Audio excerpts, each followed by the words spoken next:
Pour cette excellente question. Donc, effectivement, la taxonomie, c'est vraiment le cadre commun à la transition énergétique et écologique qui est fixé aujourd'hui qui est déterminé par la Commission européenne. Ce que j'entends par là, c'est que la Commission, lorsqu'elle a décidé en 2018 de venir verdir le système financier via la réglementation financière, elle s'est très vite rendue compte que, faute d'avoir un langage commun de ce que constituait la durabilité de l'économie, de ce que constituait la transition de l'économie, il était nécessaire d'aboutir sur une taxonomie. Alors une taxonomie, en réalité, en sciences naturelles, ça veut dire une classification de l'ensemble des espèces du vivant avec des taxons qui sont des éléments d'identification des espèces, des gènes, etc. Alors je ne suis pas biologiste moi-même, donc je ne vais pas m'attacher à la décrire plus précisément, mais disons que c'est à peu près l'idée.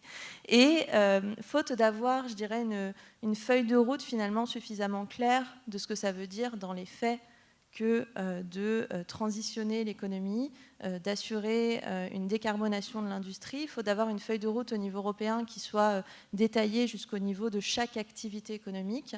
La Commission européenne a lancé ce projet de la taxonomie afin que les marchés financiers partagent finalement une information de qualité, une feuille de route commune sur ce qui constitue le vert, entre guillemets, dans l'économie.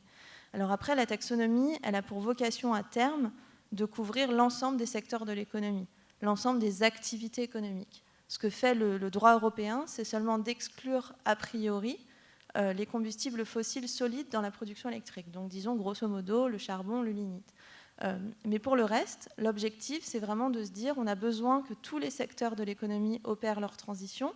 Et donc on a besoin d'identifier les activités économiques pour lesquelles des technologies compatibles avec la neutralité carbone existent déjà, d'identifier les activités pour lesquelles des technologies compatibles avec la neutralité carbone n'existent pas ou sont en cours de développement. Et donc c'est là-dedans, dans cette partie-là de la taxonomie, que vous retrouverez finalement aujourd'hui les activités économiques les plus émissives en gaz à effet de serre, mais pour lesquelles on détermine des critères de durabilité.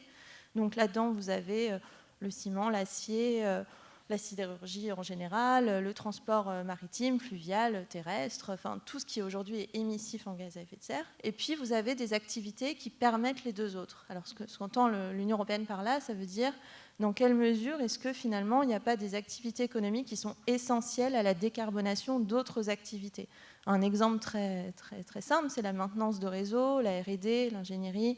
On pourrait aussi se poser la question de la place de l'industrie minière dans la transition, évidemment, en particulier pour certaines technologies bas carbone, etc. Et donc, une fois qu'on a déterminé ce cadre, qui est aujourd'hui en cours d'élaboration, cette taxonomie, elle se situe vraiment au sein de chaque réglementation financière qui va être soit révisée pour y intégrer la prise en compte du climat, soit qui va carrément être adoptée par la Commission pour venir poser un cadre de transparence, par exemple, pour les entreprises, un cadre de transparence pour les produits financiers, pour normaliser la relation entre un investisseur et son client, par exemple, pour normaliser les préférences de durabilité des clients, des épargnants plus généralement, etc. Donc c'est vraiment en ce sens qu'elle constitue, disons, ce langage commun de la transition et aussi un outil du coup de pilotage de la transition pour les entreprises. Merci Charlotte. Je vais repasser la parole.